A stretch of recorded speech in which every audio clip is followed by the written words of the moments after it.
ljudi, sestre, liječnici su naša vrijednost i definitivno za 4 godine, odnosno 3 godine i 2 mjeseca bit će više zaposlenih liječnika i sestara u zdravstvenom sustavu. I to je dobra vijest koju je ministar priopćio uoči jutrošnjeg sastanka s predstavnicima MMF-a. Zbog toga je strategiju razvoja zdravstva do 2020. predstavio u svega 13 minuta. A ono što će vas MMF pitati, vi u ovom svom dokumentu nemate. Dakle, ključno u ovom dokumentu je koliko će to zdravstvo koštati. Taj podatak nije imao, ali je postavio dijagnozu sustava. Ključan problem je rascjepkanost, sustav feuda, a rješenje? Postoje naravno niz varijanti, jedna od njih je, vjerojatno ste čuli za taj izraz, spin-off. Spin-off nezdravstvenih djelatnika koji rade u sustavu zdravstva, to je razlika od outsourcinga. Zove me jedna čistačica iz Gospića bolnice koju ste htjeli zatvoriti, pita što je to spin-off, što je to outsourcing. Ne razumiju oni vas, ministre. Spin-off je tvrtka kćer, neko ko se bavi zdravstvom, a nažalost, jer do sada nije napravljena reforma, mora voditi računa o grijanju, kuhinji i spremanju, napravi tvrtku kćer, ne zdravstvenih djelatnika, a outsourcing je iznajmljivanje usluga. Oporba sumnja u dosege strategije. Za njih je ona tek statistička podloga za analizu stanja. Za pola godine, za godinu dana i tako dalje, onda nemojmo se svi čuditi, da citiram prvog potpredsjednika vlade, kao picek glisti, kad stvari neće funkcionirati. Nema dakle niti detektiranja najvažnijih problema, a kamoli nuđenja odgovora. Prijedloge su ponudili laboristi.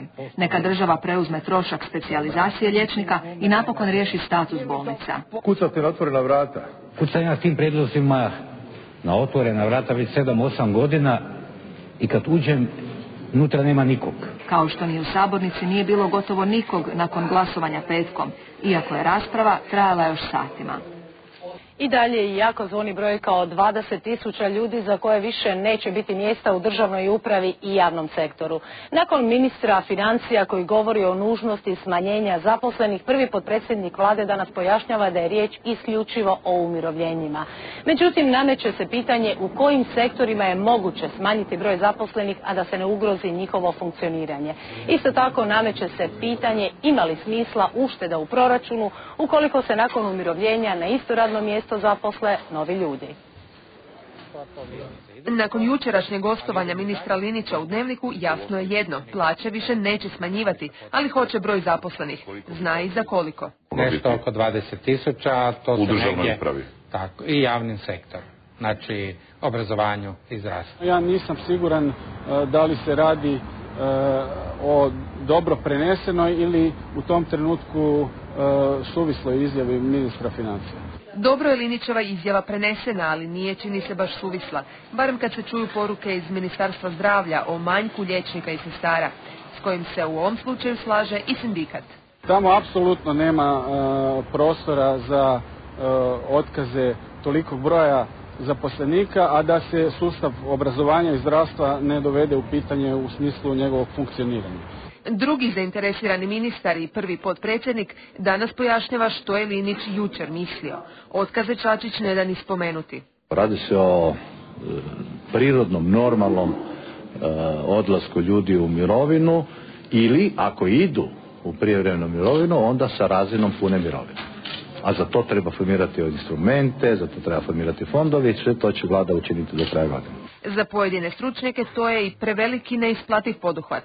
Mogućnost da se zapravo na neki način izjednači iznos prijevremene starosne mirovine i pune starosne mirovine postoji kroz neka osiguranja, odnosno neka osiguravajuća društva koje u Republici Hrvatskoj daju i nude svoje usluge, ali to nije uobičajeno, pogotovo na toj razini, na tako velikom broju.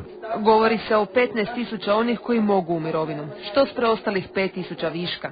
Gledajte, najbolja socijalna politika je politika zapošljavanja. Prema tome, mi iz našeg ministarstva u stvari gledamo krupnim očima u druga ministarstva koja bi trebala pokrenuti investicije. Podbace li one, jedino ministarstvo koje preostaje, jer nema na koga prebaciti problem, ono je Miranda Mrsića.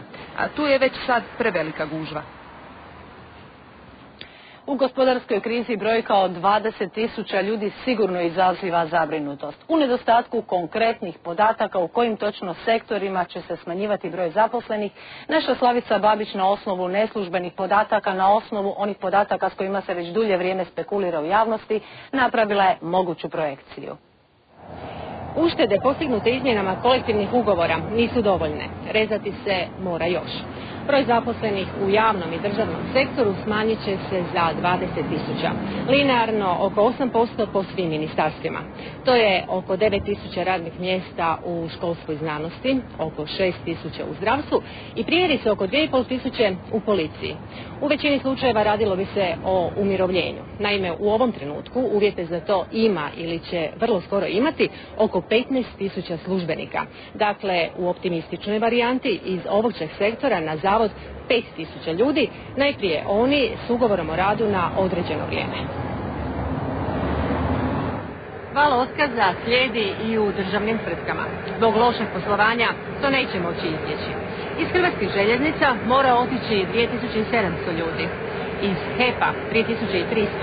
Hrvatske autoceste, Hrvatske ceste i autocesta Rijeka-Zagreb mora otpustiti 1.500 ljudi. Hrvatske šume 2.000. To je još 10.000 ljudi bez posla.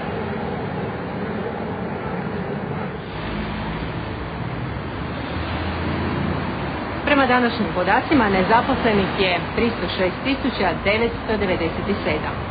Dodamo li ovom broju 5.000 ljudi iz državnog i javnog sektora i 10.000 ljudi iz državnih tvrtki, sredinom 2013. možemo očekivati najmanje 322.000 nezaposlenih. Dodamo li tomu i otpuštanja u privatnom sektoru, mnogi strahuju da idemo prema brojci od 350.000 nezaposlenih, a oporavak tržišta rada analitičari očekuju tek u 2014.